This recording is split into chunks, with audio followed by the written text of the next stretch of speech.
पहलगाम आतंकी हमले के बाद जम्मू और कश्मीर में आतंकवादियों से जुड़े घरों को ध्वस्त करना। 22 अप्रैल 2025 को घातक पहलगाम आतंकी हमले के बाद आतंकवाद विरोधी अभियानों में उल्लेखनीय वृद्धि हुई, जिसमें 26 लोगों की जान चली गई। जम्मू और कश्मीर में सुरक्षा बलों ने शनिवार 26 अप्रैल 2025 को सक्रिय आतंकवादियों से जुड़े 4 घरों को ध्वस्त कर दिया। विस्फोटकों का उपयोग करके किए गए विध्वंस ने कुपवाड़ा, शोपियां, बांदीपोरा और पुलवामा जिलों में संपत्तियों को निशाना बनाया। यह कार्रवाई क्षेत्र में आतंकी परिस्थिति की तंत्र को खत्म करने के उद्देश्य से एक व्यापक कार्रवाई का हिस्सा है, जिससे पहलगाम हमले के बाद से इस तरह के विध्वंस की कुल संख्या 9 हो गई है। विध्वंस का विवरण: कुपवाड़ा जिला नागरीकोट कलारूस क्षेत्र में फारूक अहमद, जिसे कुछ रिपोर्टों में फारूक अहमद तड़वा या फारूक तिदवा भी कहा जाता है, का घर। माना जाता है कि लश्कर-ए-तैयबा का आतंकवादी फारूक अहमद वर्तमान में पाकिस्तान या पाकिस्तान के कब्जे वाले कश्मीर में रहता है। शनिवार शाम को एक नियंत्रित विस्फोट में उसके घर को ध्वस्त कर दिया गया। यह अभियान पहलगाम हमले से जुड़े आतंकवादियों के खिलाफ तीव्र कार्रवाई का हिस्सा था। अहमद का लेट के साथ लंबे समय से जुड़ाव और सीमा पार से उसकी कथित गतिविधियां बाहरी कनेक्शन वाले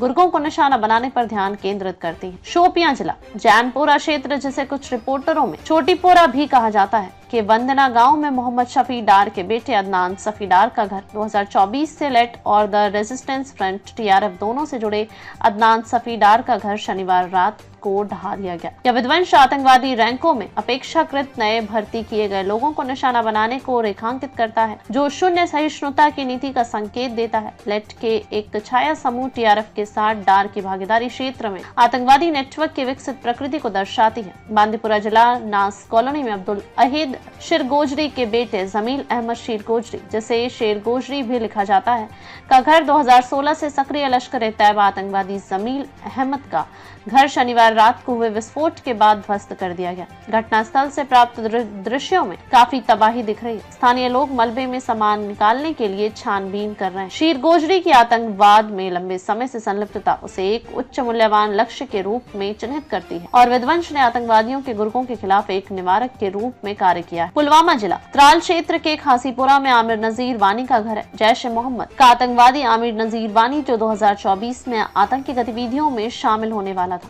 शनिवार रात को एक संदिग्ध विस्फोट में उसकी आवासीय संपत्ति नष्ट हो गई। यह ऑपरेशन क्षेत्र में जैम के प्रभाव को कम करने के प्रयासों के साथ जुड़ा हुआ है। जैश-ए-मोहम्मद के एक आतंकवादी को निशाना बनाना जम्मू कश्मीर में सक्रिय विभिन्न आतंकवादी संगठनों से निपटने के लिए बहुआयामी दृष्टिकोण का संकेत देता है। यह विध्वंस पहलगाम आतंकी हमले का सीधा जवाब है, जहाँ बंदूकधारियों ने एक लोकप्रिय पर्यटक स्थल बैसरन घास के मैदान पर गोलीबारी की, जिसमें 26 लोग मारे गए, जिनमें ज्यादातर पर्यटक थे और कई अन्य घायल हो गए। 2019 के पुलवामा बम विस्फोट के बाद से सबसे घातक हमलों में से एक इस हमले ने भारत पाकिस्तान के बीच तनाव को बढ़ा दिया है। प्रधानमंत्री नरेंद्र मोदी ने अपराधियों को दुनिया के अंत तक पकड़ने की कसम खाई है। राष्ट्रीय जांच एजेंसी एनआईए ने हमले की जांच अपने हाथ में ले ली है और सुरक्षा बलों ने जिम्मेदार लोगों का पता लगाने के लिए मुख्य रूप से दक्षिण कश्मीर के जिलों में सैकड़ों ओवरग्राउंड वर्कर्स, ओजीडब्ल्यू और समर्थकों को हिरासत में लिया है। शनिवार को 4 ध्वस्तीकरण की कार्रवाई गुरुवार और शुक्रवार की रात को पुलवामा, शोपियां, कुलगाम, अनंतनाग और कुपवाड़ा जिलों में आतंकवादियों से जुड़े 5 अन्य घरों को नष्ट करने के बाद की गई। इनमें से उल्लेखनीय है एहसान उल हक शेख पुलवामा, जिसे 2018 में पाकिस्तान में प्रशिक्षित किया गया था और